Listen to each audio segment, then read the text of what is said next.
Welcome to the presidential debates for the 1858 election. Both candidates will have a chance to answer a question and respond to the other candidate's answers. Please welcome our nominees, Mr. Stephen Douglas and Mr. Abraham Lincoln. Mr. Lincoln, you won the coin toss and you will start. Question: what is the importance of subsistence farming? First, let's define subsistence farming as I see it. Subsistence farming is allowing the American people to produce enough goods for themselves and their family. This type of farming should be widespread.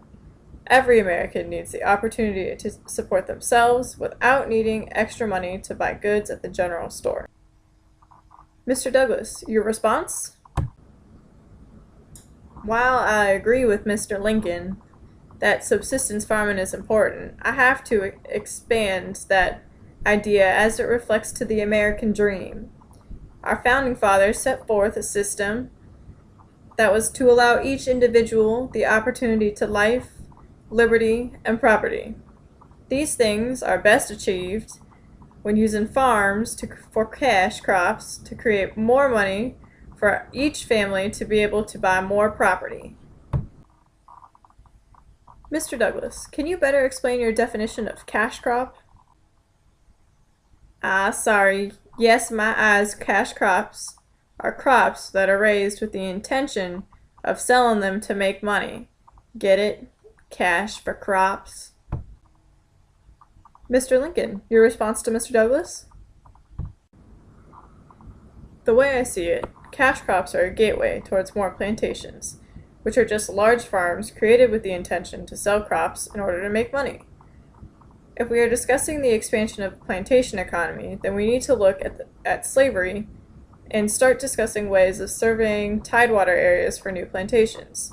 To be clear, tidewater areas are becoming popular places for plantations to develop and are normally low-lying, flat areas perfect for farmland. The plantation system has been very important to this country's foundation. If we're going to start talking about the development of tidewater areas, then we should open up the idea of plantations in the backcountry. You know, that area close to the Appalachian Mountains that hasn't been developed yet.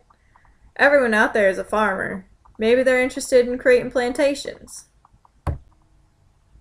Mr. Lincoln, your response to Mr. Douglas? Many of the backcountry farmers that you speak of are subsistence farmers. Most do not want to be bothered by the government. Do you, Mr. Douglas, see all these backcountry men as overseers of a plantation? Many of them are not even suitable for society. I could hardly see them as someone owning or running a whole plantation. The plantation system is important to our national economy, and I would not do anything to prevent this system from taking place. Because both of you seem to be ignoring the issue here, let's discuss slavery and the trade routes that are in place now between the U.S., Britain, and Africa. I am aware that the triangular trade routes are supposed to have ended in 1800, but we all know that slaves are still a hot commodity in the plantation system. Are we also to discuss the Middle Passage? Basically, the section of triangular trade routes in which Africans are being shipped to North America to be sold as slaves. No, I think that just discussing slavery in general will be sufficient.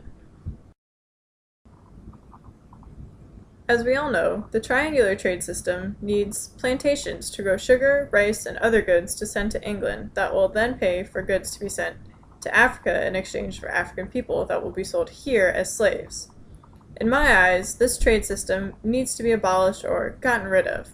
These African men and women do not deserve to be treated like cattle. That does it for the debates tonight. Next debate will take place on October 11th.